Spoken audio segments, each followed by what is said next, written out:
नमस्कार, चार बड़ी खबर में आपका स्वागत है। मैं हूं आपके साथ हर्षिता सिंह और पहली बड़ी खबर गुजरात के गांधीनगर से है, जहां भूपेंद्र पटेल ने दूसरी बार गुजरात के सीएम पद की शपथ ली। दूसरी बड़ी खबर भोपाल से है, जहां जजपाल सिंह जज्जी की विधानसभा सदस्यता शून्य कर दी गई है।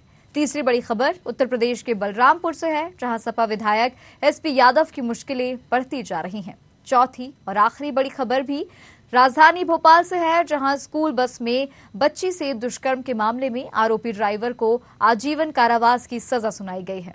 तो आइए शुरू करते हैं चार बड़ी खबर।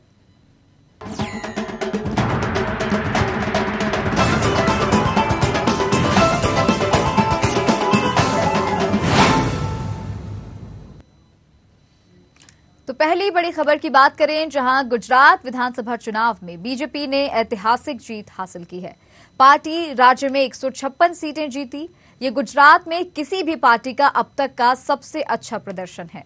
बीजेपी की इस जीत के बाद भूपेंद्र पटेल ने आज सीएम पद की शपथ ली। भूपेंद्र पटेल दूसरी बार गुजरात के मुख्यमंत्री बन गए हैं। उनके साथ 16 और विधायकों ने मंत्री पद की शपथ ली। बता दें, बीजेपी ने भूपेंद्र पटेल के शपथ ग्रहण को शक्ति प्रदर्शन के तौर पर दिखाने का प्रयास किया। इस शपथ ग्रहण कार्यक्रम में प्रधानमंत्री नरेंद्र मोदी, रक्षा मंत्री राजनाथ सिंह, गृह मंत्री अमित शाह, बीजेपी अध्यक्ष जेपी नड्डा समेत बीजेपी शासित राज्यों के मुख्यमंत्री और केंद्रीय मंत्री शामिल रहे। भूपेंद्र पटेल को राज्यपाल आचार्य देवव्रत ने पद और गोपनीयता की शपथ दिलाई।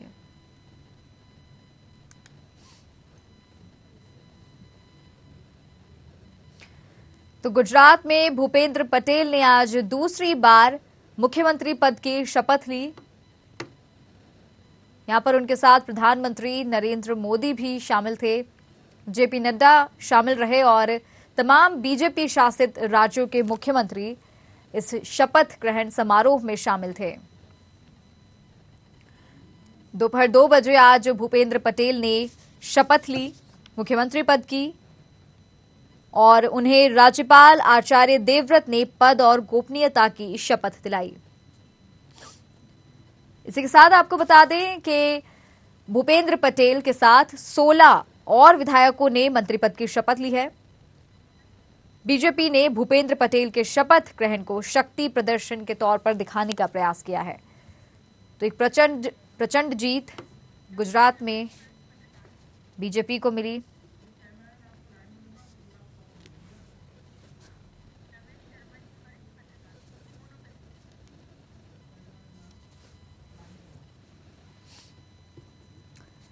तो हमारे साथ इस पर रमेश शर्मा जुड़ गए हैं, वरिष्ठ पत्रकार हैं ये। रमेश जी, बहुत स्वागत है आपका न्यूज आवर में। गुजरात में बीजेपी का इतना अच्छा प्रदर्शन रहा, इतनी प्रचंड जीत बीजेपी ने हासिल की और आज सीएम भूपेंद्र पटेल ने दूसरी बार मुख्यमंत्री पद की शपथ ली। निश्चित रूप से ये गुजरात के लिए का जो परिणाम आया है वो भाजपा के लिए बहुत ऐतिहासिक है और इससे पहले कभी भी इतना बहुमत किसी राजनीतिक दल को संभवतः नहीं मिल पाया। ये पहला है जी। और जिस तरीके से भारतीय जनता पार्टी ने और भारतीय जनता पार्टी के नेतृत्व में प्रतिष्ठा का प्रश्न बनाकर उन्होंने गुजरात का चुनाव लड़ा था। खुद मोदी जी ने कितनी रैलियां की और कितने लंबे किलोमीटर उन्होंने रोड शो किए और नड्डा जी रहे उसमें, अमित शाह तो रहे ही। तो स्वाभाविक रूप से वो जो कार्यकर्ताओं में और समाज में उत्साह आया था, उसको कहीं ना कहीं उसको संतुलित रखने या उसको संतोषजनक दिखाने के लिए भी शपथ ग्रहण में भी एक प्रकार से शक्ति प्रदर्शन हुआ। प्रधानमंत्री जी पहुंचे, सारे मुख्यमंत्री पहुंचे, वरिष्ठ सारे पदाधिकारी लगभग वहां पर पहुंचे। तो मैं समझता हूँ भाजपा ये प्रकार से मुझे लग रहा है कि एक संदेश भी इस कार्यक्रम के माध्यम से वो देना चाहती है। क्योंकि अब अगले साल फिर 4-5 राज्यों में चुनाव है, तो मैं समझता हूँ भाजपा ने हमेशा प्रयास किया ही था गुजरात मॉडल। तो इससे कहीं ना कहीं भाजपा में एकजुटता आएगी और एकजुटता के साथ साथ कार्यकर्ता का मनोबल भी रहे, इसलिए उन्होंने संभवतः ये शक्ति प्रदर्शन किया है आज। जी, यहाँ पर देखा गया कि उनके साथ में 16 विधायकों ने भी आज जो है शपथ ग्रहण की है। हाँ, निश्चित रूप से ये तो उनका पहले से तय था। अभी कुछ स्थान उसमें से खाली है, तो कुछ लोगों का परफॉर्मेंस देखा जाएगा। लेकिन जिस तरीके से इतने भारी बहुमत के बाद बिना किसी खींचतान के या किसी के मंत्रिमंडल उनका बन गया, क्योंकि पहले से तो ये तय था कि मुख्यमंत्री कौन बनेगा जी। उसके साथ साथ मंत्रियों के नाम भी पार्टी में तय किए और कहीं कुछ हो नहीं पाया। निश्चित रूप से इसके लिए पार्टी नेतृत्व की प्रशंसा तो की ही जाना चाहिए। बिल्कुल। गुजरात मॉडल की आप बात कर रहे थे रमेश जी, क्या लगता है कि मध्य प्रदेश में भी गुजरात मॉडल अगर लागू हो जाता है, गुजरात मॉडल के अकॉर्डिंग काम किया जाता है, कितना कारगर साबित हो सकता है? देखिए, मोटे तौर पर अगले 4-5 राज्यों में चुनाव है, उसमें छत्तीसगढ़ है, राजस्थान है, मध्य प्रदेश है, तो उसमें जो सबसे ज्यादा फोकस अगर होगा इन 3 राज्यों में, तो मैं समझता हूँ मध्य प्रदेश में भाजपा का सबसे ज्यादा फोकस होगा और मध्य प्रदेश के बाद जो होगा वो राजस्थान पर फोकस होगा और छत्तीसगढ़ उनकी थोड़ा सा तीसरी प्रायोरिटी में रहेगा।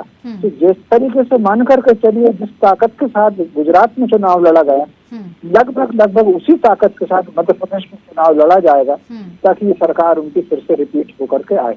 जी, बहुत बहुत धन्यवाद आपका रमेश जी हमारे साथ जुड़ने के लिए, इस खबर के लिए। तो आपको बता दें कि गुजरात में मुख्यमंत्री भूपेंद्र पटेल ने आज दूसरी बार मुख्यमंत्री पद की शपथ ग्रहण की और इसी के साथ उनके साथ 16 विधायकों ने भी शपथ ली है। तो चलिए बढ़ेंगे दूसरी बड़ी खबर की तरफ। मध्य प्रदेश में अशोकनगर बीजेपी विधायक और ज्योतिरादित्य सिंधिया के समर्थक जजपाल सिंह जज्जी की सदस्यता शून्य कर दी गई है। मध्य प्रदेश हाईकोर्ट की ग्वालियर बेंच ने यह आदेश जारी किया है, जिसके चलते सरकार को फिर एक तगड़ा झटका लगा है। अशोकनगर से विधायक जजपाल सिंह जज्जी के अनुसूचित जाति के प्रमाण पत्र को हाईकोर्ट की एकल खंडपीठ ने निरस्त कर उनके खिलाफ एफआईआर करने और विधानसभा की सदस्यता खत्म करने के साथ ही 50,000 रुपए का जुर्माना भी लगाया है। बता दें कि कोर्ट ने विधायक जजपाल सिंह जज्जी का जाति प्रमाण पत्र निरस्त कर दिया है। एसपी अशोकनगर को आदेश दिया है कि जज्जी के खिलाफ फर्जी जाति प्रमाण पत्र बनाने के मामले में केस दर्ज किया जाए। साथ ही विधानसभा को आदेश दिया है कि इनकी सदस्यता समाप्त की जाए। बता दें कि जज्जी ने कीर जाति का जाति प्रमाण पत्र बनवाकर अनुसूचित जाति के आरक्षण का लाभ लिया था। इस जाति को पंजाब में आरक्षण है, मध्य प्रदेश में नहीं है। तो जजपाल सिंह जज्जी की मुश्किलें बढ़ गई हैं। यहाँ पर उनकी विधानसभा की सदस्यता शून्य कर दी गई है क्योंकि उन्होंने फर्जी प्रमाण पत्र बनवाया था, उसका लाभ उन्होंने उठाया था और इसी मामले में आज उनके खिलाफ ये कार्रवाई की गई, एक्शन लिया गया कि उनके विधानसभा में उनकी सदस्यता शून्य करने के आदेश दिए गए हैं। जिस जाति प्रमाण पत्र का उन्होंने लाभ मध्य प्रदेश में उठाया वो यहाँ पर मान्य नहीं है, वो पंजाब में मान्य है, मध्य प्रदेश में उसका कोई अस्तित्व नहीं है। लेकिन इसी मामले में फर्जी प्रमाण पत्र बनवाने के मामले में ही जजपाल सिंह जज्जी के लिए ये एक्शन लिया गया है कि विधानसभा में उनकी सदस्यता शून्य कर दी गई है। इस खबर पर और ज्यादा जानकारी लेंगे हमारे संवाददाता कृष्णा शर्मा से, न्यूज रूम से हमारे साथ जुड़ गए हैं। कृष्णा जी, विधायक जजपाल सिंह जज्जी की मुश्किलें बढ़ गई हैं, उनकी सदस्यता जो है विधानसभा में शून्य कर दी गई है। बिल्कुल हर्षिता, जिस तरह से 2 मामले आए, पहला राहुल लोधी का मामला था और दूसरा अब जजपाल सिंह जज्जी का आया, तो कहीं ना कहीं विधायक जो अपने स्पष्टीकरण में जो गलत चीजें शामिल करते हैं उसके कारण उन्हें कहीं ना कहीं खामियाजा भुगतना पड़ता है। जजपाल सिंह जज्जी ने जाति प्रमाण पत्र गलत दिया था, जिसके कारण बीजेपी के ही नेता जो पहले उनके खिलाफ चुनाव लड़े थे उन्होंने आवेदन दिया था और इस पर ग्वालियर खंडपीठ ने आदेश दिया है और उनका जो निर्वाचन है वो निरस्त कर दिया है और 50,000 का जुर्माना भी लगाया है, एफआईआर करने के आदेश भी दिए हैं, गलत जानकारी दी गई है। तो जाति प्रमाण पत्र उन्होंने, मैं बता दूं कि जो कीर जाति का प्रमाण पत्र उन्होंने दिया था, पंजाब में अनुसूचित जाति आती है लेकिन मध्य प्रदेश में उसे अनुसूचित जाति का दर्जा नहीं प्राप्त है। इस बात को लेकर जो बीजेपी के नेता हैं उन्होंने उनके खिलाफ अपील की जी। और ये बता दूं कि जजपाल सिंह जज्जी सिंधिया खेमे से आते हैं। पहले 2018 में उन्होंने कांग्रेस से चुनाव लड़ा था और इसके बाद ग्वालियर चंबल इलाके के जितने भी बीजेपी कांग्रेस के नेता हैं वो सिंधिया के सहित बीजेपी में चले गए और फिर उन्होंने बीजेपी से चुनाव लड़ा और चुनाव जीते। तो कहीं ना कहीं ये बीजेपी को बहुत बड़ा झटका लगा हुआ है क्योंकि 2 विधायक राहुल लोधी और जजपाल सिंह जज्जी को कोर्ट ने चुनाव शून्य घोषित किया है। तो कहीं ना कहीं ये दोनों बड़े मामले अभी सामने उजागर हुए हैं और अदालत ने दोनों का जो निर्वाचन है शून्य घोषित किया है। जी कृष्णा जी, क्या लगता है जिस तरह से अब इनकी सदस्यता शून्य कर दी गई है और अगले ही साल विधानसभा चुनाव भी है, तो ऐसे में कहीं ना कहीं पार्टी पर भी इसका असर जो है देखने को मिल सकता है? बिल्कुल, पार्टी पे भी असर देखने को मिलेगा और इनके टिकट पर भी असर देखने को मिलेगा, क्योंकि अब देखना होगा कि जजपाल सिंह जज्जी क्या सुप्रीम कोर्ट जाते हैं, सुप्रीम कोर्ट में अपनी बात किस तरह से रखते हैं और माननीय उच्चतम न्यायालय का फैसला क्या होता है, क्या इनके साथ होगा या इनके खिलाफ होगा, ये तो आने वाला समय बताएगा। लेकिन 2023 में इनके ऊपर तलवार लटक गई है। जिस तरह से इनका निर्वाचन शून्य हुआ है उसको लेकर कहीं ना कहीं ये विपक्ष के सहित अपनी पार्टी के भी सहारे पर रहेंगे। लेकिन क्या कृष्णा जी इसकी उम्मीदें हैं कि अगर ये कोर्ट का दरवाजा खटखटाते हैं और क्या अगर ये मांग करते हैं तो क्या फैसला इनके पक्ष में आ सकता है? देखिए, अब ग्वालियर खंडपीठ जो उच्च न्यायालय है उसमें उन्होंने इनका निर्वाचन शून्य घोषित किया है और जुर्माना भी लगाया है और FIR करने के आदेश भी दिए।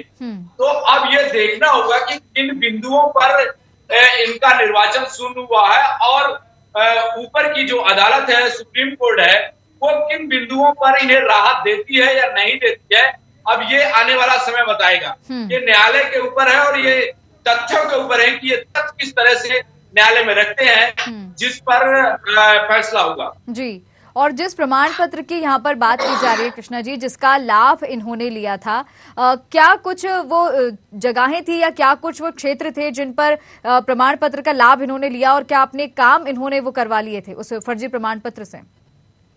देखिए, चुनाव लड़ने के लिए इन्होंने अनुसूचित जाति का प्रमाण पत्र बनवाया था, कीर जाति का प्रमाण पत्र इन्होंने दिया था।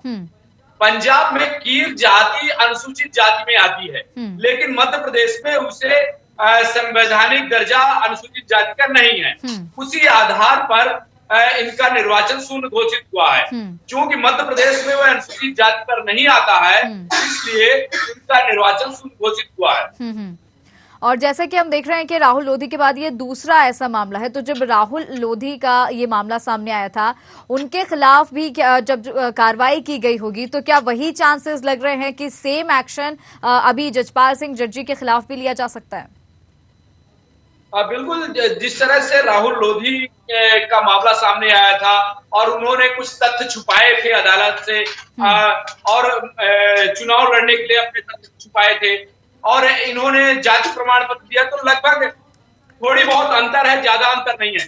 लेकिन अब पार्टी का क्या फैसला रहता है दोनों नेताओं पर, ये आने वाला समय बताएगा। जी बिल्कुल, बहुत बहुत धन्यवाद आपका कृष्णा जी हमारे साथ जुड़ने के लिए, इस खबर पर तमाम जानकारी पहुंचाने के लिए। तो आपको बता दें कि बीजेपी विधायक जजपाल सिंह जज्जी की मुश्किलें बढ़ गई हैं। यहां पर फर्जी प्रमाण पत्र बनवाने के मामले में, उसका लाभ उठाने के मामले में उनके खिलाफ एक्शन लिया गया है और विधानसभा में उनकी सदस्यता शून्य करने के आदेश दिए गए हैं। और इसी के साथ अब तीसरी बड़ी खबर की तरफ रुख करेंगे। उत्तर प्रदेश के बलरामपुर जिले के गैसड़ी विधानसभा क्षेत्र से सपा विधायक डॉक्टर SP यादव की मुश्किलें बढ़ती जा रही हैं। तत्कालीन सपा सरकार का दौरान विधायक और मंत्री रहते हुए डॉक्टर SP यादव अपने बेटे के नाम पर खलिहान की जमीन को लीज के जरिए अपने बेटे के नाम पर ट्रांसफर कराई थी, साथ ही गर्ल्स स्कूल बना लिया। शिकायत के बाद इस मामले में जांच शुरू की गई तो मामला सही पाया गया। अब न केवल विद्यालय की जमीन को खलिहान में दर्ज किया गया है, बल्कि विधायक के स्कूल को गिराने और उसकी मान्यता समाप्त करने की कार्रवाई भी की जा रही है। इसके साथ ही गैसड़ी से सपा विधायक डॉक्टर SP के खिलाफ दूसरे कई मामलों में भी जांच चल रही है। ऐसे में अब देखना होगा कि योगी आदित्यनाथ सरकार समाजवादी पार्टी के विधायक पर क्या कार्रवाई करती है। हो सकता है आने वाले दिनों में सपा विधायक के इस स्कूल पर बुलडोजर चलता दिखाई दे। देखिए भाई साहब, ये शिकायत मैंने की है SP यादव के खिलाफ नहीं, एज ए भ्रष्टाचार और भ्रष्टाचार में लिप्त तत्कालीन सत्ताधारी लोग ने सरकारी ज़मीन को, खलिहान की ज़मीन को विद्यालय प्रबंधन अथवा राकेश यादव उनके जो सुपुत्र हैं उनके नाम से इन्होंने वो करा लिया, क्या कहते हैं उसको, पट्टा करा लिया, पट्टा भी नहीं कराया, क्या कहते हैं उसको, एक एज ए लीज जो होता है उस टाइप से, जो कि सरासर बुनियादी रूप से गलत था। और उसकी हमने शिकायत की थी माननीय जिलाधिकारी बलरामपुर के यहाँ, जिसके जांच कमेटी गठित की गई। उस जांच रिपोर्ट में सामने आया कि ये मामला मेरा सही पाया गया, जो मेरा आरोप था राकेश यादव जी के खिलाफ, शेख मंसूर अली कॉलेज जो है इसके खिलाफ, तो वो सत्य पाया गया है। देखिए, इस तरह का शिकायत पत्र जो है वो तहसील में दिया गया है और उसके संबंध में संबंधित एसडीएम ने इसमें जांच करी है और जांच की रिपोर्ट उन्होंने जो है एडीएम साहब के यहाँ भेजी है। तो जो भी उसमें जांच रिपोर्ट में कोई भी अवैध निर्माण अगर पाया गया है तो उसके संबंध में संबंधित धाराओं के अंतर्गत उसमें कार्रवाई करी जाएगी। तो तीसरी बड़ी खबर में हम उत्तर प्रदेश के बलरामपुर जिले से बात कर रहे हैं, जहां पर गैसडी विधानसभा क्षेत्र से सपा विधायक डॉक्टर एसपी यादव की मुश्किलें बढ़ती जा रही हैं। जब सपा की सरकार थी उस समय विधायक और मंत्री रहते हुए उन्होंने जमीन पर अपने बेटे के नाम पर जमीन ली थी और उसे लीज पर दिया था। एक स्कूल भी उन्होंने बनवाया था जो कि अवैध था। और अब क्योंकि योगी सरकार है तो ये देखने वाली बात होगी कि इस मामले में आगे क्या कार्रवाई की जाती है। और ये भी शायद देखने को मिल सकता है कि क्योंकि अवैध बना था ये स्कूल, तो शायद हो सकता है स्कूल पर बाबा का बुलडोजर चलता भी दिखाई दे।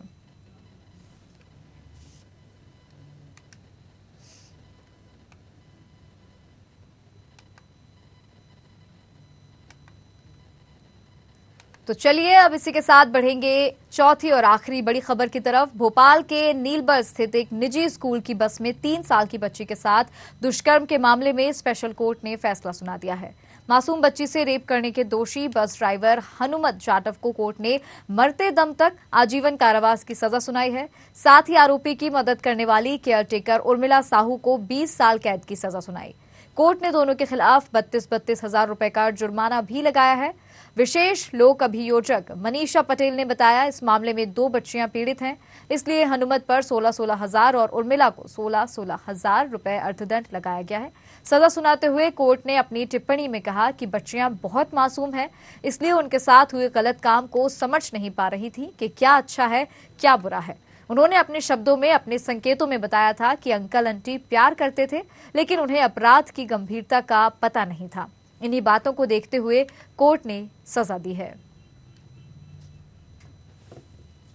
आरोपित किया गया है और उर्मिला जाटव पर सहयोग करने के लिए जो है 20-20 साल की सजा सुनाई गई है प्रत्येक धाराओं में, और उस पे भी 16 हजार रुपए प्रत्येक बच्ची के लिए जुर्माना अधिरोपित किया गया है। स्कूल प्रबंधक के खिलाफ भी कुछ मामला है? जी, स्कूल प्रबंधक के खिलाफ जो मामला है वो प्रथम से चल रहा है और स्कूल प्रबंधक के लिए मैडम ने इस पे दिशा निर्देश दिए हैं। जी, इसमें हनुमत जाटव आरोपी को 13 आजीवन कारावास मृत्यु पर्यंत तक का दिया गया है और 32 हजार रुपए कुल जुर्माना अधिरोपित किया गया है और उर्मिला साहू पर 20-20 वर्ष का प्रत्येक धारा के लिए सश्रम कारावास दिया गया है और 32 हजार रुपए का कुल जुर्माना अधिरोपित किया गया है।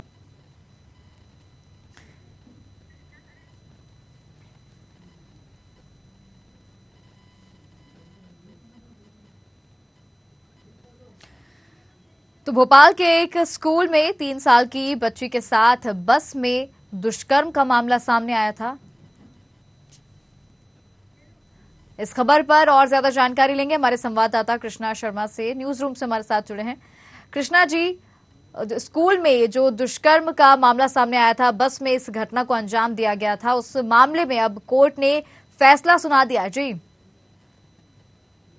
बिल्कुल हर्षिता, जिस तरह से बिलाबोंग केस में बिलाबोंग स्कूल का मामला सामने आया था और बच्ची जो थी 3 वर्ष की थी और उसके साथ दुष्कर्म का मामला आया था बस ड्राइवर के द्वारा, उस पर फास्ट ट्रैक में केस चला और 3 महीने के अंदर ही जो आरोपी है हनुमत जाटव, उसको सश्रम आजीवन कारावास की सजा सुनाई गई है और जो उसकी सहयोगी थी, केयरटेकर थी उर्मिला साहू, उसको भी 20-20 साल की सजा सुनाई गई है।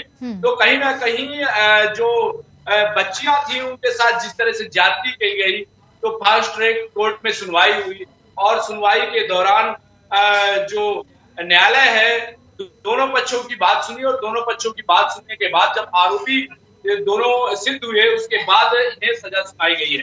तो निश्चित तौर से एक मैसेज भी है कि इस तरह के दरिंदों को इस तरह की ही सजा होनी चाहिए और पूरी उम्र इन्हें जेल में रहना चाहिए। जी, यहाँ पर केयर टेकर को 20 साल की सजा दी गई है, लेकिन दूसरा जो आरोपी है उसे आजीवन कारावास की सजा दी गई। लेकिन यहाँ पर देखिए सजा तो मिल गई है, लेकिन कहीं ना कहीं स्कूल की छवि भी खराब हुई होगी और बच्चियां इतनी छोटी हैं, इतनी छोटी छोटी बच्चियों के साथ इस तरह की घटना को अंजाम दिया गया है। अभिभावकों की मानसिकता उस समय कैसी रही होगी, और अब क्योंकि सजा उनके आरोपियों को दे दी गई है, अब अभिभावकों में उनका क्या कुछ कहना रहा है, और स्कूल की छवि की भी अगर मैं आपसे बात करूं तो कितना डिमोशन की तरफ स्कूल गया है, या अभी करंट में क्या स्टेटस है स्कूल का?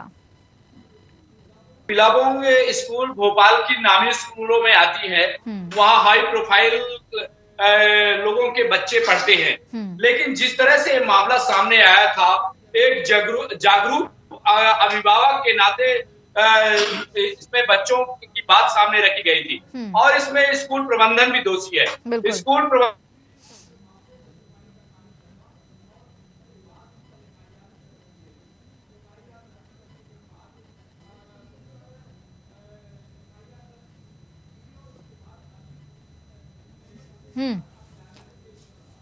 जी,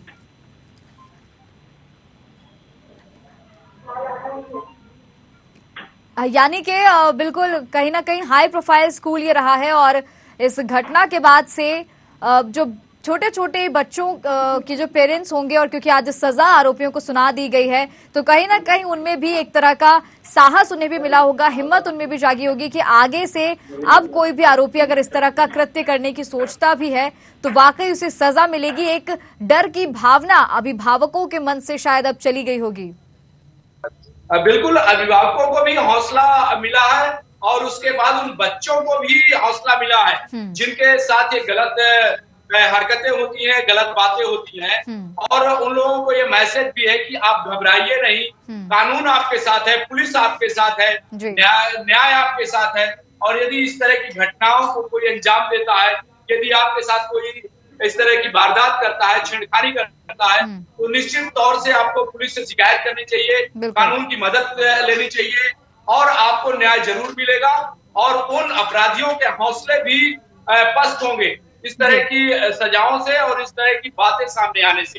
तो निश्चित तौर से अभिभावकों को और जो बच्चे हैं दोनों को हौसला इस सजा से मिला होगा। बिल्कुल, बहुत बहुत धन्यवाद आपका कृष्ण जी, हमारे साथ जुड़ने के लिए, तमाम जानकारी पहुंचाने के लिए। तो आपको बता दें कि भोपाल के एक निजी स्कूल में 3 साल की मासूम बच्ची के साथ बस में दुष्कर्म की घटना सामने आई थी, जिसके बाद आज स्पेशल कोर्ट ने फैसला सुनाया और आरोपी को आजीवन कारावास की सजा सुनाई है। साथ ही जो साथ में उसके संलिप्त थी केयर टेकर को भी 20 साल सजा जेल में काटने की सुनाई गई है। तो 4 बड़ी खबर में फिलहाल इतना ही, मुझे दीजिए इजाजत।